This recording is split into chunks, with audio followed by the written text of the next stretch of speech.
성경 본문의 말씀은 갈라디아서 5장 16절에서 26절 말씀입니다. 오늘 본문을 중심으로 은혜의 열매를 하는 제목으로 말씀을 드리겠습니다. 갈라디아서 5:16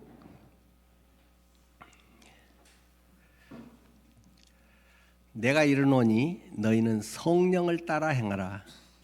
그리하면 육체의 욕심을 이루지 아니하리라. 육체의 소욕은 성령을 거스리고 성령은 육체를 거스리나니 이 둘이 서로 대적함으로 너희가 원하는 것을 하지 못하게 하려 함이니라. 너희가 만일 성령의 인도하시는 바가 되면 율법 아래에 있지 아니하리라. 육체의 일은 분명하니 곧 음행과 더러운 것과 호색과 우상 숭배와 주술과 원수 맺는 것과 분쟁과 시기와 분냄과 당 짓는 것과 분열함과 이단과 투기와 술 취함과 방탕함과 또 그와 같은 것들이라. 전에 너희에게 경계한 것 같이 경계하노니 이런 일을 하는 자들은 하나님의 나라를 유업으로 받지 못할 것이요 오직 성령의 열매는 사랑과 희락과 화평과 오래 참음과 자비와 양선과 충성과 온유와 절제니 이 같은 것을 금지할 법이 없느니라. 그리스도 예수의 사람들은 육체와 함께 그 정욕과 탐심을 십자가에 못 박았느니라. 만일 우리가 성령으로 살면 또한 성령으로 행할지니 헛된 영광을 구하여 서로 노엽게 하거나 서로 투기하지 말지니라. 아멘. 은혜의 열매를 어떻게 맺을 수 있겠습니까? 우리가 오늘 오후에 은혜의 삶, 간증 나눔, 은혜의 삶에 대해서 은혜 영성의 파워 등을 통해서도 계속 이야기하는 것은 무엇이겠습니까? 결국 내 안에 계시는 성령님께서 나를 통해서 일하신다, 행하신다는 것입니다. 성령을 따라 행하라. 그럴 때 하나님의 성령의 열매, 은혜의 열매가 맺힌다는 것을 우리에게 강조합니다. 네가 결심을 해라. 착하게 살아라. 열심히 해라. 그것보다 우선 중요한 배터리가 그는 인격적인 우리의 주인 되시고 인도하시는 분이 성령이시다. 늘 성령을 인지해야 된다. 성령의 임재 가운데 있어야 된다. 성령의 이끄심 가운데 그러한 열매들, 결과가 나오는 것이지 내가 이렇게 해야지 해가지고 만드는 것은 얼마 가지 못한다. 라는 것을 계속 성경은 우리에게 말하고 있습니다. 오늘 본문의 말씀에서도 성령을 따라 행하라. 그러면 자동적으로 육체의 욕심을 이루지 아니한다. 어둠이 있는데 어떻게 하면 어둠을 없애겠습니까? 어둠을 퍼낸다고 없어지겠습니까? 불을 켜면 어둠은 순간에 사라지는 것입니다. 하나님의 생명의 빛, 진리의 빛이 들어오면 그것이 더욱 밝고 선명하게 모든 구석구석까지 비추면 자동적으로 어둠은 사라져 있는 것을 발견하게 됩니다. 어둠을 퍼내려고 너무 애쓸 필요가 없습니다. 진리 가운데 성령 가운데 늘 거하는 것이 중요하다. 다시 오늘 본문의 말씀은 성령을 따라 행하라. 18절에는 그것이 성령의 인도하시는 바가 되면 성령의 인도하심이 성령을 따라 행하는 것이다. 그러면 율법 아래 있지 아니하리라. 맞네, 틀리네, 했네, 안 했네, 누가 좀 더 낫네, 어쩌네 이런 것들의 기준으로 우리는 많이 살아왔는데 그런 것을 뛰어넘어서 성령의 인도하시는 바가 되면 성령의 열매가 자연스럽게 맺혀지는 것이다. 그것이 22절에 성령의 열매는 사랑이다. 그 사람이 성령의 열매가 있는가, 성령을 따라 행하는가를 알 수 있는 것은 쉽다는 것입니다. 사랑하는가? 희락과 기쁨이 있는가? 평안과 평안함을 오래 잘 참아주는가? 자비와 이런 사랑의 그런 태도로들 대하는가? 양선과 착함, 충성, 신실하게 감당해 가는가? 온유함, 마치 야생마가 잘 훈련돼서 꼭 적절할 때 그에 적합하게 순응을 하면서 유익하게 남에게 유익을 주는 그런 온유함이 있는가? 내 하고 싶다고 다 하는 게 아니라 다른 사람에게 덕이 되지 않으면 참을 수 있는 절제함이 있는가? 이런 것이 성령의 열매가 있는 것이고, 열매가 맺히는 걸 못 맺히게, 못 크게 막을 수가 없다. 가지에 잘 붙어 있으면 예수의 생명의 뿌리에서 성품에 좋은 줄기가 나오는 것이고, 줄기가 굵어지면서 거기에서 그 열매, 가지에 열매가 맺히는 것이다. 많은 종교라고 하는 것들이 어떤 결과를 만들려고 우리가 의지력과 결단과 무언가를 바쳐서 하려고 한다는 것입니다. 그 결과는 자연스럽게 맺혀지는 것이고, 그리스도인답다, 예수 믿는 사람답다 하는 것은 보여주기 쇼가 아니라 내 삶에 그냥 그대로 살아가면 그것이 남 보기에 참 나도 저렇게 살고 싶다. 저런 게 예수 향기구나. 저 사람 자주 만나고 싶어. 저 사람하고 이야기하면 힘이 돼. 이런 것이 그냥 묻어난다는 것입니다. 그래서 그리스도 예수의 사람은 옛날에 그런 못된 기질과 못된 이런 죄성의 그런 죄의 몸, 옛 육신의 그러한 정욕과 탐심을 십자가에 못 박은 사람들이다. 십자가에 이미 못 박혔다는 걸 알라. 그것을 여기라. 계속 앞에서 설교했던 내용이죠. 못 박혔구나. 못 박아야지. 그러면 안 되지가 아니라 믿음으로 사는 것이다. 의인은 믿음으로 사는 것이다. 결심으로 사는 것이 아니고 믿음으로 사는 것인데, 믿음은 행함이기 때문에, 행함이 없는 믿음은 죽은 것이기 때문에 그 믿음이 진짜로 그것을 믿으면 그렇게 사라지는 것이다. 다만 아주 이제 못된 게 아주 많은 사람도 있고 좀 적은 사람도 있고, 신앙적인 이런 것에 이제 조금 아주 견고하게 잘 좋은 믿음으로 있는 사람이 있고 덜 그런 사람이 있어서 정도 차이, 시간의 차이는 좀 있을 수 있지만은 근본적으로 내가 만드는 것이 아니라 내 속에 성령의 열매로 맺혀지는 것이기 때문에 그렇게 될 수밖에 없다. 안 되는 것은 왜 그러냐? 없기 때문이다. 예수의 생명이 없기 때문에 안 나오는 것이지, 생명이 진짜로 있으면 크냐 작냐 언제냐 이런 정도 차이는 있지만 다 이러한 성령의 열매들이 나올 수밖에 없다. 특별히 부부간의 것을 아주 확인을 잘할 수 있습니다. 가까운 사람들이 더 잘 변화를 느낍니다.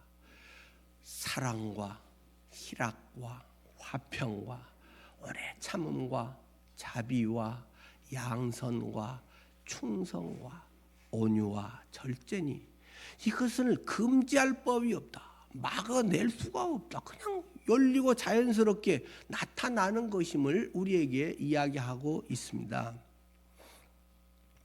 그러니까 우리가 그런 것이 잘 안 되면 자꾸 왜 이럴까 어쩌고 정도가 아니라, 내 안에 성령이 충만한가, 성령을 따라 내가 행하는가, 성령의 인도하심 가운데 있는가를 살피는 것이 훨씬 우선 중요하다는 사실을 기억해야 됩니다.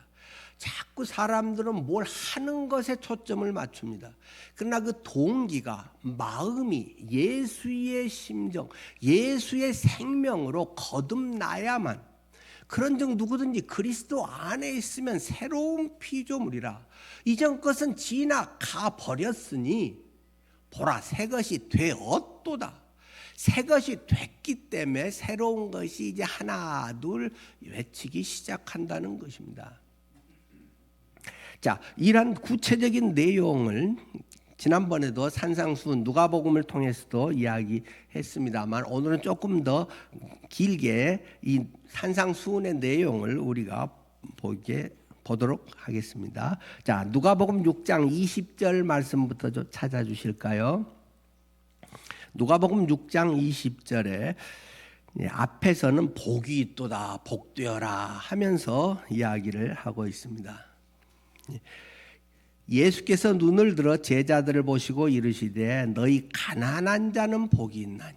한번 내 자신을 여기에 대비해서 보시기 바랍니다. 나의 가치관, 추구하고 우리가 지금까지 세상에서 배워왔던 것과 내가 앞으로 바라고 내 자녀들에게 내가 바라고 요구하는 것과 실제 내 삶의 부분을 적용을 해서 이 말씀을 보아야 하겠죠. 그런데 때로는 이것이 너무 높기 때문에 좋은 말씀이고 우리의 삶과는 조금 동떨어진 것 같이 느껴지는 부분도 있습니다. 저도 그렇습니다. 그러나 그렇다고 포기할 수는 없습니다. 내 안에 성령께서 그런 마음을 주시거든요. 조금씩이라도 주시거든요. 그만큼이 성숙한 정도인 것이고 거기에 이제 합당한 사람으로 빚어져 가는 것이겠죠. 자, 너희 가난한 자는 복이 있나니. 우리는 다 부자 되고 싶은데 하나님의 나라가 너희 것이며. 이건 돈에 가난한 문제를 더 이야기합니다. 심령이 가난한 그것은 마태복음에서 더 이야기를 했고 누가복음에서는 현실적인 부분을 더 지금 누가는 이야기하고 있다고 지난번에 설명드렸죠. 지금 줄인 자는 돈 없어서 몇 끼 굶은 사람들은 복이 있나니 너희가 배부를 것이며. 지금 아파서 울고 막막해서 울고 직장을 잃어서 울고 여러 가지 우는 자는 복이 있나니 결국 하나님께서 웃게 하실 것이다. 저는 이런 거 할 때마다 가끔 암행의사 생각을 자주 합니다. 현실적으로 여러 가지 답답하고 조금 속상할 때 암행의사 생각이 듭니다. 나는 이 세상에서 암행의사다라고 저는 생각을 합니다. 암행의사는 암행의사 마패를 이게 차고 있습니다. 제가 실제로 암행의사 마패를 만져보고 그걸 잠깐 가지고 논 적이 있습니다. 초등학교 때 우리 박물관 만든다고 그런 거 학생들 방학 갖고 오라고 했는데 실제로 어느 아이가 암행의사 마패를 진짜 마패를 갖고 왔어요.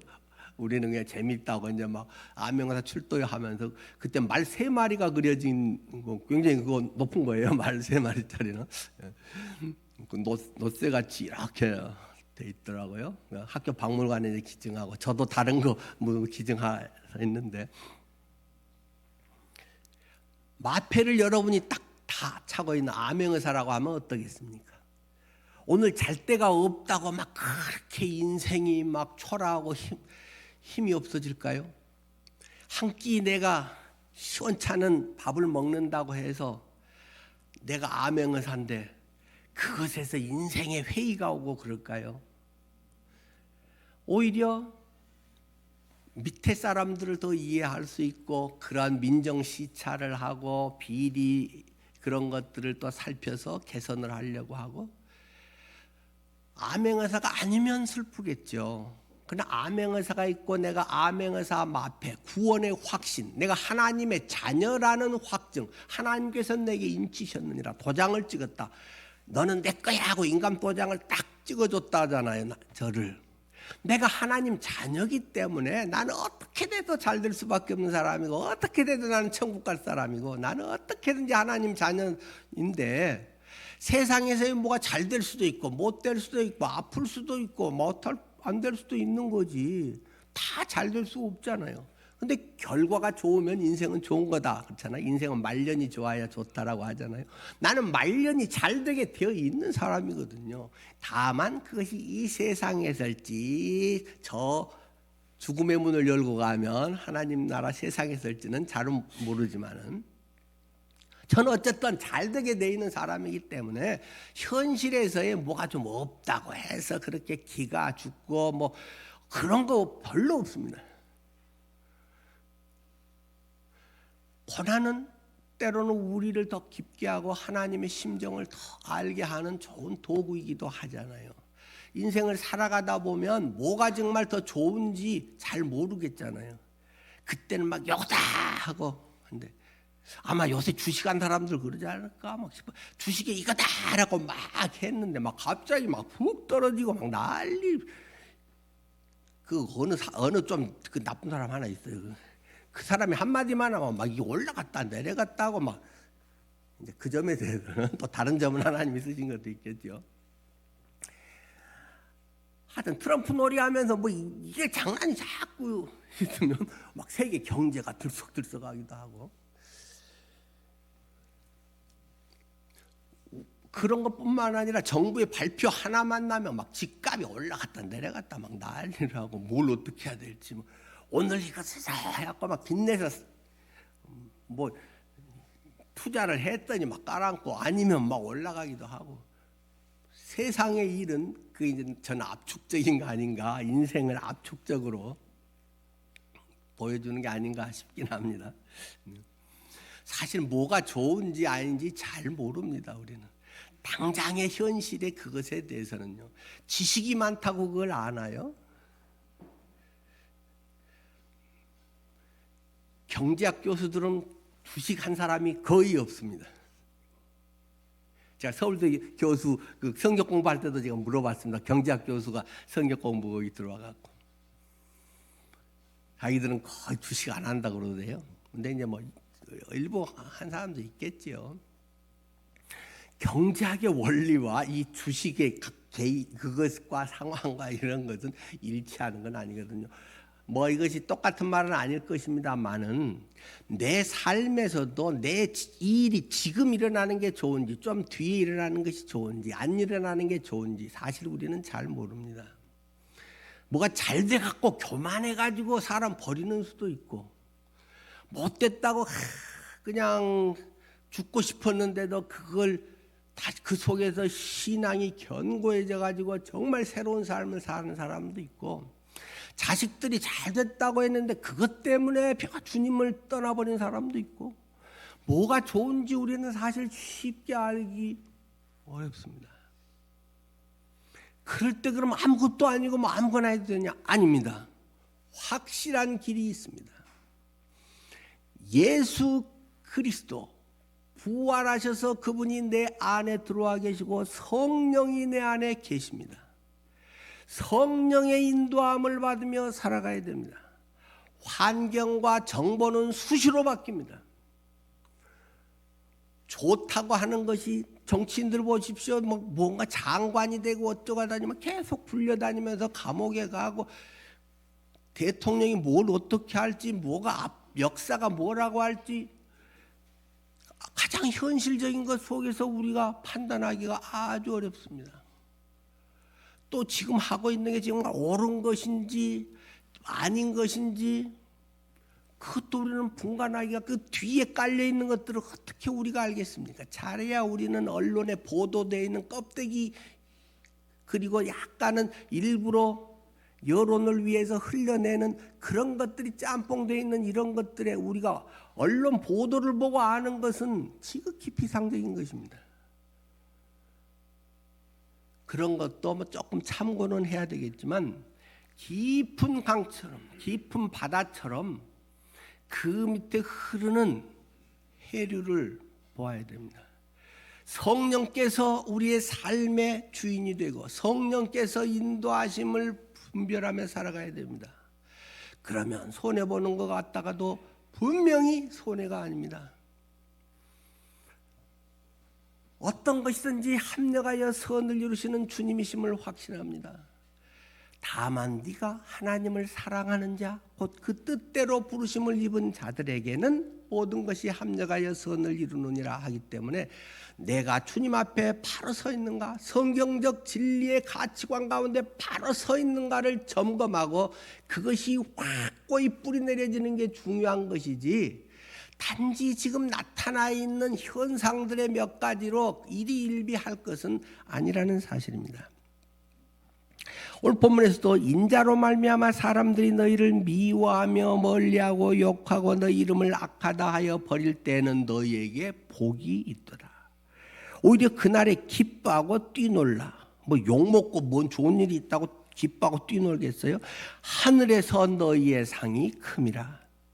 너희 조상들이 선지자들에게 이와 같이 하였느니라. 진리를 말하고 하나님의 법도 가운데 바로 살게 요청하는 그들을 하나님의 백성이라는 유대인들이 미워하고 멀리하고 욕하고 악하다 해서 버렸다, 죽이기도 했다. 그것이 이 현실의 우리의 세계일 수 있다는 것입니다. 그 다음에는 성경은 또 화가 있도다, 저주받을지어다 하는 그 말을 하고 있습니다. 첫 번째, 너희 부요한 자여. 엄청 이걸 어떻게 받아들여야 될까요? 다 부요해주고 싶은데, 부자 되고 싶은데, 안 그런 사람이 있습니까? 제게 이따 카톡으로 좀 보내주십시오. 저는 100억쯤은 있으면 좋겠어요. 한 100단위는 좀 있으면 좋겠어요. 그러면 뭔가 조금 더 하고 할 수 있는 게 많지 않을까 싶습니다. 근데 또 그게 얻으면 또 다른 욕심이 생길 수 있겠죠. 한 1000억쯤은 있으면 좋겠다 또 할 수도 있겠죠. 만약 부요하면 하나님을 잘 의지할까요? 하나님 없이 부요하고 내 힘으로 내가 이거를 다 그때 그 아이디어를 내서 대박을 치고 뭐 하고 하면 하나님을 더 사랑할까요? 엄청 바빠지고 엄청 회사 커지고 하면 그 관리하는데 훨씬 더 바쁘고 시간 많이 들고 그것에 정신 팔릴 가능성이 저희 같은 사람은 훨씬 많을 것 같습니다. 그러니까 부요 자체는 문제가 아닙니다. 하나님이 부요케 한 사람들도 많이 있잖아요. 빌레몬도 있고 뭐 욥 같은 사람도 있었고, 부요 자체는 문제가 아니지만 그리스도 내 안에 성령으로 말미암지 않은 그런 것들이 투자한 것이 잘 됐다, 아주 위험한 상황에 있다는 걸 기억해야 됩니다. 잘 되는 것이, 내려가는 것이 사정없이 내리꽂힌다는 사실을 기억해야 됩니다. 땅바닥에 있는 것은 추락할 일이 없습니다. 날아가는 새가 추락을 합니다. 우리는 자칫 그런 교만과 자기의지와 자기 중심과 자기 자랑과 내가 뭘 어떻게 해서, 물론 말은 하나님 도와주세요, 하나님 뭐 이렇게 해서 하지만 진짜 중요할 때는 세상적 방법을 쓴다든지 자기 욕망을 내세우기가 쉬운 것이 우리 같은 존재들 아닐까요? 지금 배부른 자 화 있을진저 너희는 줄이리로다. 화 있을진저 지금 너희 웃는 자여 너희가 애통하며 울리로다. 지금 웃는 자는 저주받을지어다. 성경은 이렇게 심하게 말한대요. 주님으로 인한 기쁨이 아닌 그냥 나의 어떤 것을 해서 웃고 좋고 그냥 그것에서 이렇게 살아가는 사람들이 이 세태가 아닐까요? 모든 사람이 너희를 칭찬하면 화가 있도다. 지난번 설교 때도 말씀을 드렸죠. 모든 사람의 칭찬이 있으면 아주 지금 나는 위험한 상황이 있다는 걸 빨리 간파해야 됩니다. 많은 사람의 인기를 얻으려고 하면은 타협하게 됩니다. 비리에 연루될 가능성이 많습니다. 다른 사람 비유 맞히다가 위선자가 되기 쉽습니다. 앞에서는 천사같이 하고 착한 척하고 하다가 집에 가서는 영 아니올시다 하고 부부 사이가 별로 안 좋은 사람들이 있습니다.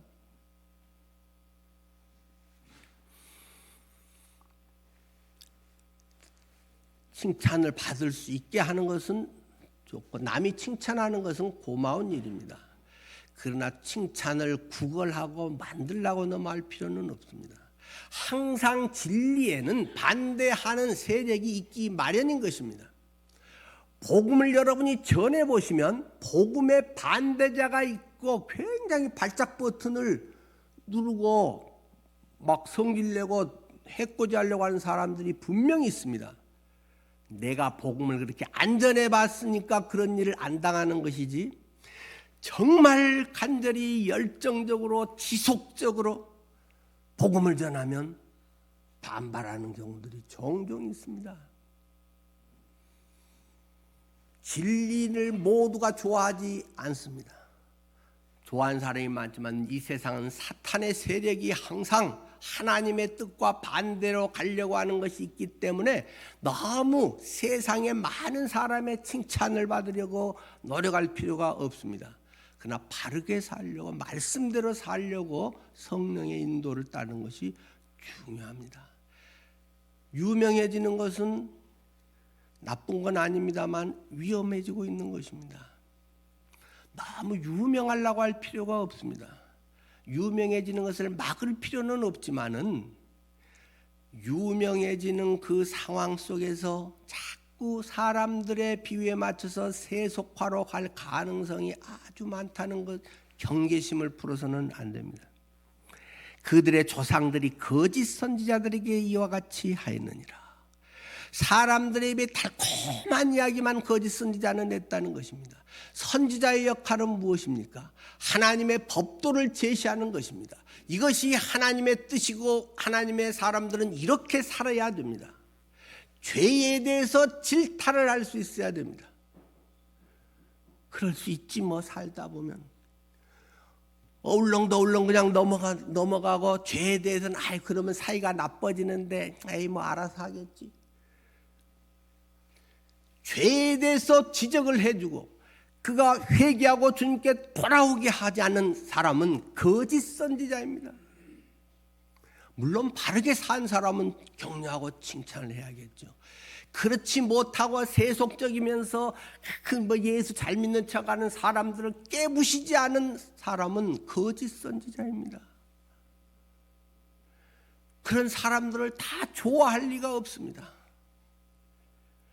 또 성경은 하라는 이야기를 합니다. 그러나 너희 듣는 자에게 내가 이르노니 너희 원수를 사랑하며, 와, 근데 너무 높은 것 같아서 그냥 개념으로만 되는 것 같아서 엄청 찔립니다. 원수를 참아주며, 그 정도는 하겠는데 사랑하며 너희를 미워하는 자를 선대 밥 사주며 너희를 저주하는 자를 축복해줘라.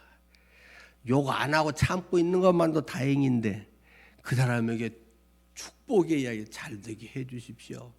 나보다 더 잘 되게 해 주십시오. 우리 자녀보다 저 집 자녀가 더 잘 되게 해 주십시오. 이런 말 나올까요?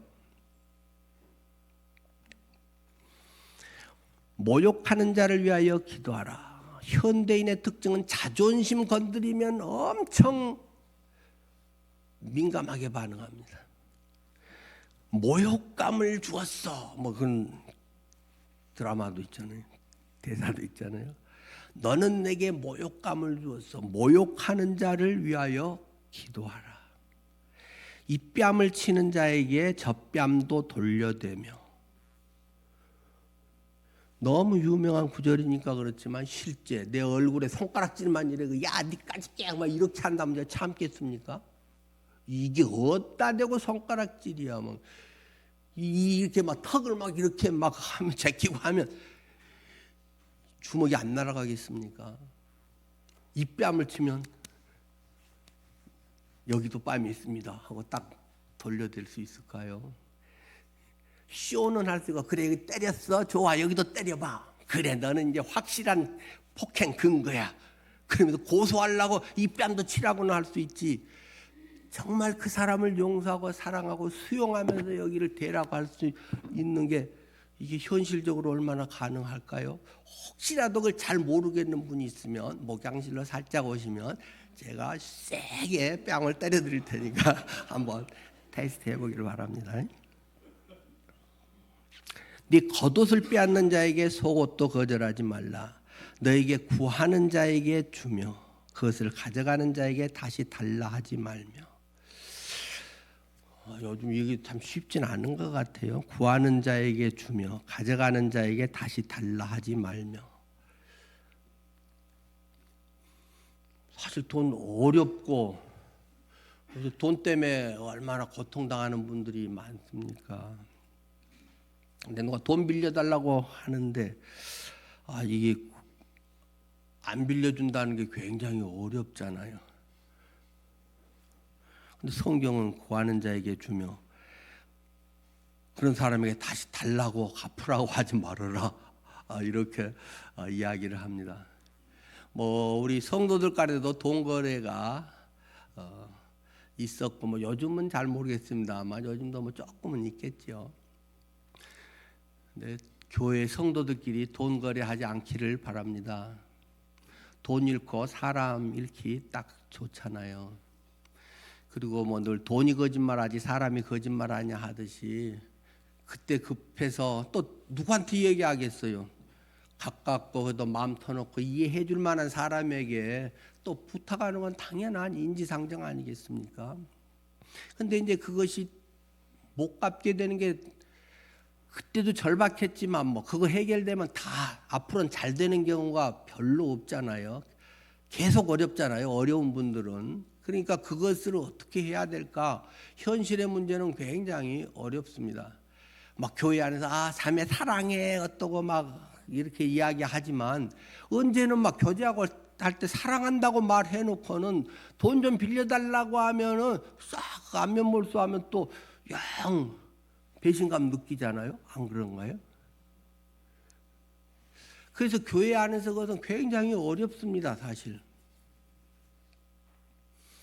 근데 그런 건 목사한테 빌려달라고 하는 분들도 있습니다.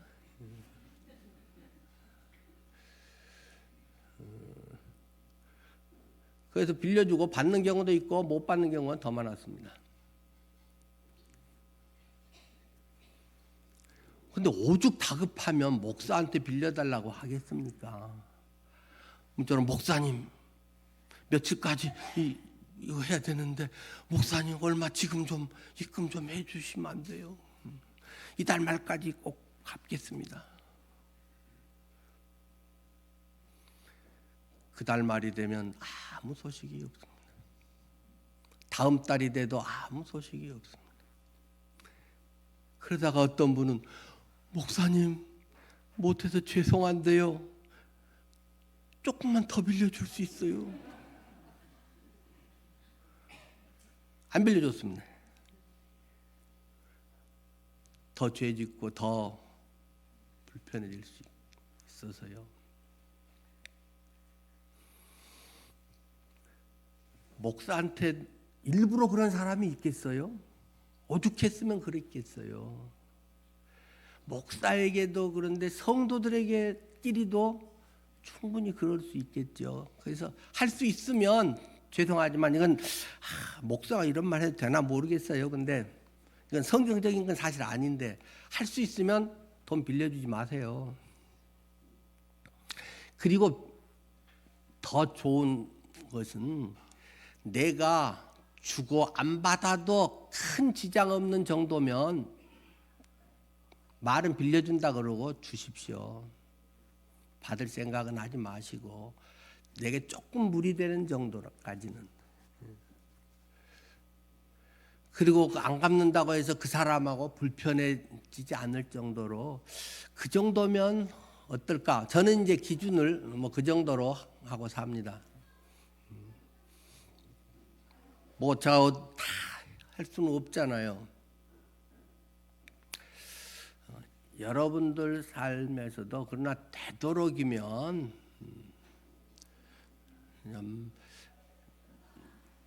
내가 이 정도를 드릴 수 있는 정도, 그 정도에서 하고 서로 마무리하고, 그것이 근데 반복적으로 이어지면 분명히 끝이 별로 안 좋습니다. 그렇기 때문에 그것처럼 좀 명확하게, 좀 미안하고 하지만 집사님 더 이상 저는 어렵겠습니다. 돈 문제는 제게 이제 여기까지만 말씀하시면 좋겠습니다 하고 문자를 보내든지 명확하게 말해 주는 게 서로 좋지 않을까, 그런 생각이 듭니다. 하여튼 성경은 그런데 참 구하는 자에게 주며 내 것을 가져가는 자에게 다시 달라고 하지 말아라. 남에게 대접을 받고자 하는 대로 너희도 남을 대접하라 하는 이제 황금률이죠. 근데 야, 이런 거면 뭐 칭찬 받을 만한 일이냐라면서 또 주님은 세 가지 이야기를 또 하셨어요. 너희가 만일 너희를 사랑하는 자만을 사랑하면 칭찬받을 게 뭐냐? 그게 칭찬받을 일이냐? 죄인들도 사랑하는 자는 사랑하느니라. 사랑하는 사람만 사랑한다. 교회 안에서 마음에 드는 사람하고만 친하다. 그거 뭐야 그런 게? 교회 밖에서도 그런다. 사회, 동호회, 취미생활 클럽에서도 더 잘한다. 그런 것은 나를 미워하고 안 된 사람에게도 예수의 사랑, 그건 내 힘으로는 안 되고 성령이 내 마음에 감동해서 주님의 마음으로 그것을 대할 수 있어야 되는 것이지, 나 사랑하는 거는 아주 강도도 지 새끼는 사랑하는 법이다. 너희가 만일 선대하는 자에게만 선대하면 칭찬받을 일이 무엇이냐? 나에게 잘해주는 사람에게만 내가 잘한다. 교회 안에서 저 사람은 맨날 나한테 대해서 별로 안 좋게 말해. 아이고 저 스타일이 너무 안 맞아. 그래가지고 약간의 이 왕따처럼 약간의 겉돌게 만든 그런 게 칭찬받을 만한 일이냐? 죄인들도 그렇게는 한다고. 그 말씀을 예수님이 하신 거죠. 또 너희가 받기를 바라고 사람에게 구워주면, 빌려주면 칭찬받을 게 뭐냐? 죄인들도 그만큼 받고자 하여 죄인에게 구워주느니라. 하여튼 돈 문제는 참 어려운 문제예요. 받기를 바라고 빌려주지 말자. 빌려줬으면 그 순간 잊어버려라. 다시 주면 공돈 생긴 것으로 엄청 고마워하고 그분에게 밥 한번 사시고. 그런데 우리 기준을 하나님처럼 해라. 집사는 목사처럼 해라 그런 것도 아니고 하나님처럼 해라. 왜? 하나님의 성품이, 하나님의 영이 네 속에 있으니까. 우리는 자꾸 이 교회 직분을 등급처럼 생각을 합니다. 그래서 자꾸 그것을 낮추려고 합니다. 난 집사니까 이 정도 하고 목사님이 저러면 돼. 이런 이중적 잣대를 갖고 있습니다. 우리는 다 똑같이 하나님의 성품을 가진 하나님의 수준의 사람이어야 된다. 원수를 사랑하고 선대하며 아무것도 바라지 말고 빌려줘라. 그러면 너희 상이 클 것이고 지극히 높으신 이 아들이 되리라. 하나님은 은혜를 모르는 자와 악한 자에게도 인자하느니라. 하나님은 예수 잘 믿는 사람의 밭에만 햇볕을 쫙 내려줘서 무르익게 하고, 안 믿는 사람은 맨날 구름만 끼게 밭에 한다거나, 하나님은 또 비도 예수 잘 믿는 사람에게는 그 밭에는 비가 잘 적절하게 오고, 안 믿는 사람에게는 막 홍수를 보내고. 안 그렇다. 하나님은 똑같이 한다. 하나님 자녀에게도 그렇고 은혜를 모르는 자와 악한 자에게도 하나님은 인자하시느니라. 자꾸 우리는 너무 우리 믿는 사람들끼리 이렇게 우리 믿는 사람은 잘 되고 세상 사람은 잘못돼야 되는 것처럼 자꾸 내 믿는데 왜 이런 일이 생겨요? 자꾸 그런 마음이 들기 쉽습니다. 하나님은 그들에게 모두 공평한 기회를 주고 하나님 앞에 바로 살게 하시는 것입니다. 너희 하나님의 자비로우신 것 같이 너희도 자비로운 자가 되라. 하여튼 이 기준을, 남의 기준을 하지 말고 하나님 기준에, 내가 거룩하니 너희도 거룩하라. 하나님의 거룩함 말씀하셨잖아요. 비판하지 말라. 요즘 이게 굉장히 어렵잖아요. 왜? 머리가 좋기 때문에, 아는 게 많기 때문에, 정보가 많기 때문에 현대인은 비판을 잘하게 돼 있습니다. 체질적으로. 비평은 필요합니다. 옳고 그름을 잘 분별해야지 무조건 예 하면 안 되죠. 그러나 삐딱한 마음으로, 불평스러운 마음으로 고상하게 이러면 합리적이지 않아요. 이런 사람들이 교회에도 많이 있습니다. 좋은 의견같이 하면서 나는 싫고 귀찮고 하기 싫다, 나는 안 하고 어떻게 한 그런 마음들이 생겨서 하는 경우들도 없지 않습니다. 다른 사람에 대해서도 비판하지 마라. 근데 저도 비판 잘하거든요. 하나님 앞에 엄청 찔립니다. 대놓고는 덜 하지만 속으로는 그런 게 있거든요. 하여튼 이건 우리 모두의 그런 부분이고, 내 기준이고 내가 옳다고 생각하기 때문에 비판하는 거 아니겠어요? 내가 율법의 기준이 돼가고 있는 거죠. 정죄하지 말아라. 저 사람은 이렇고, 혹시라도 주변에 그러면 그 사람이 저분이 주님에게서 좀 멀어졌구나, 불쌍히 여기고 기도해 주십시오. 그분의 말에 동조, 맞아 이런 바보가 되면 안 됩니다. 주님의 심정인가, 율법적인 그런 기준으로 갖고 다 그건 성경적이에요. 성경 구절을 다 이야기하고 성경의 이야기예요. 그러나 율법은 죽이는 것이다. 예수의 생명 심장이 빠진 율법의 구절은 사람을 죽이는 것입니다. 그런 사람들 때문에 깨지고 망하는 것이지, 성경에 무지한 사람들 때문에 어려움이 되는 경우는 거의 없습니다. 용서하라. 주라, 그리하면 너희에게 줄 것이니. 흔히 내가 내게 주면 나도 준다라는 테이크 앤 기브가 은연중에 많잖아요. 근데 기브 앤 테이크, 먼저 주고 받아라 그런 거잖아요. 먼저 대책 없이 때로는 마음에 감동되는 대로 줄 수 있으면 좋겠습니다. 그러면 그 사람은 못 갚아준다, 어려우니까 하나님이 너희에게 갚아주신다. 하나님께서 너에게 줄 것이니 곧 후이 되어서, 막 옛날 대할 때 그러잖아요. 막 많이 채우려면 막 흔들어서 꼭꼭 이렇게 잘 공급이 적게 해가지고 하잖아요. 되어서 흔들고 누르고 막 이렇게 해서 너희에게 하나님이 안겨주리라. 우리에게 말씀하십니다.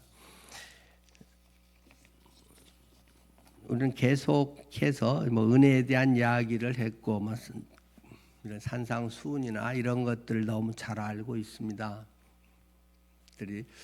한 방에 어떻게 다 되겠습니까? 내 안에 성령께서 가끔 말씀하십니다. 좋은 생각을 주십니다. 내 선한 양심에 좋은 생각을 주십니다. 누구에게 반찬 하나 해줄래? 이런 마음을 주셔서 우리 교회 그걸 하신 분들이 많고 고맙습니다. 누가 조금 어려운데 너가 그분 조금 해볼래? 그런 마음이 있어서 지정헌금을 하신 분들이 여러분들 계십니다. 내가 할 수 있는 범위 내에서 빚내서 할 건 없고, 내가 감당할 만한 선에서 그런 걸 한 개 두 개 해보십시오. 너무 계산적으로 합리적으로 따지지 말고 좀 손해 봐가면서 하십시오. 오늘도 맛있는 식사가 지금 준비되어 있습니다. 우리 운영위원회 하면서 제가 가끔 여쭤봅니다. 우리 교회에서 한 끼 지원금에 20만 원 나가는데 요즘 그거하고 부족하지 않습니까?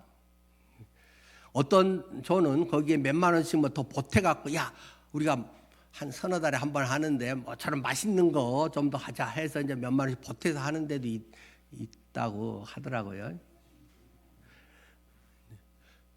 그렇다고 교회 청구도 안 하더라고요. 필요하면 청구하십시오라고 말한 적도 있는데, 그리고 좀 올려야 되지 않을까요 하는데 우리 집사님들이 그거 할 수 있습니다. 특히 여자 집사님들이 안 오른 건 전부 그 여자 운영위원 집사님이 괜찮다고 해서 한 거기 때문에 혹시라도 화살을 쏘려면 그분들에게 쏘시기 바랍니다. 20만 원이면 할 수 있습니다. 또 조금 더 하고 싶으면 서로 얼마씩 조금 더 보태갖고 합니다. 얼마나 아름답습니까? 우리 운영위원회를 지금까지 뭐 몇십 년을 하지만 운영위원회 운영비를 교회에서 지금까지 단 10,000원도 책정한 적이 없습니다. 2주마다 운영위원회하고 이제 11월, 12월은 매주 7시에 모여서 하고 아침 식사를 합니다. 아침 식사에 돈을 내겠다는 사람이 지금 밀려서 대기를 하고 있습니다. 옛날에는 한 5만 원 정도 했는데 지금은 한 7만 원 정도, 적지 않은 돈입니다. 그런데 뭐 이런 좋은 일이 있어서 한다고 하고 좋은 일 없었어도 뭐 이렇게 하고 싶다고 하고 서로가 당신은 다음에 하시오 하고 그걸 살려면 막 한 2주씩 대기를 해야 되고 그런 게 많습니다. 운영위원들 맞지요? 제가 오버하는 거 아니죠? 서로가 사겠다고 합니다. 아침에 안 나와도 되는데 아침마다 나와서 새벽에 밤에 금요 기도회 하고 또 가기도 하고 그런 게 교회 일 아닐까요? 주님의 일을 하는 건 그런데 기쁨이 있는 거 아닐까요? 그러니까 우리 교회 운영위원회처럼 분위기 좋은 데가 없습니다. 엄청 분위기 좋습니다. 진짠가 하고 싶은 사람은 운영위원 지원을 하면 한 자리가 지금 딱 넣어드릴 수 있는 여지가 있습니다. 주님의 일은 안 해도 되는 일을 하는 것이 주님의 일입니다. 여러분들의 삶에 은혜의 그런 열매가 풍성히 있기를 바랍니다. 기도하겠습니다.